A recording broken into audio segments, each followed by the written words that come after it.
શહેરના હજીરાના જૂના ગામ સ્થિત ડેરી ફળિયામાં આવેલા એક ભાડાના મકાનમાંથી ગત 17 જાન્યુઆરીએ શેરાસિંગ હરભજનસિંહ નામની વ્યક્તિની લાશ મળી આવી હતી. શરૂઆતમાં આ મામલો શંકાસ્પદ જણાતા પોલીસે મૃતદેહને પોસ્ટમોર્ટમ માટે મોકલ્યો હતો. પીએમ રિપોર્ટમાં ચોંકાવનારો ખુલાસો થયો છે કે શેરાસિંગનું મોત કુદરતી નથી, પરંતુ તેનું ગળું દબાવીને કરપીણ હત્યા કરવામાં આવી હતી. આ રિપોર્ટ બાદ હજીરા પોલીસ એક્શનમાં આવી અને તપાસનો ધમધમાટ શરૂ કર્યો હતો. પોલીસ તપાસમાં સામે આવ્યું છે કે મૃતક શેરાસિંગ અને તેની સાથે રહેતા અન્ય 2 યુવકો મૂળ પંજાબના વતની હતા અને હજીરાની એક કંપનીમાં કોન્ટ્રાક્ટ પર કામ કરતા હતા. તેઓ ત્રણેય એક જ રૂમમાં ભાડેથી રહેતા હતા. પોલીસે કડકાઈથી પૂછપરછ કરતા જાણવા મળ્યું કે તેમની વચ્ચે વારંવાર ઝઘડા થતા હતા.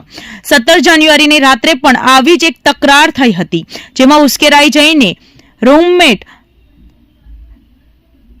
સરબજીતસિંહ અને અમૃતસિંહ નામના 2 શખ્સોએ શેરાસિંગનું ગળું દબાવી દીધું હતું અને ત્યારબાદ તેનું માથું દિવાલ સાથે જોરદારથી ભટકાવી તેને મોતને ઘાટ ઉતારી દીધો હતો. આ સમગ્ર કેસ અંગે માહિતી આપતા સુરત પોલીસના એસીપી શ્વેતા ડેનિયલે જણાવ્યું હતું કે ટેકનિકલ સર્વેલન્સ અને પૂછપરછના આધારે બંને હત્યારાઓની ધરપકડ કરી લેવામાં આવી છે. મિત્રતાના નાતે સાથે રહેતા યુવકો જ ખૂની ખેલ ખેલશે તેવું કોઈએ વિચાર્યું પણ ન હતું. હાલમાં હજીરા પોલીસે બંને આરોપીઓ વિરુદ્ધ હત્યાનો ગુનો નોંધી કાયદેસરની કાર્યવાહી હાથ ધરવામાં આવી છે. સુરત જેવા મહાનગરમાં ભાડૂતો અને શ્રમિકો વચ્ચે વધતી હિંસાની આ ઘટના લાલ બત્તી સમાન છે.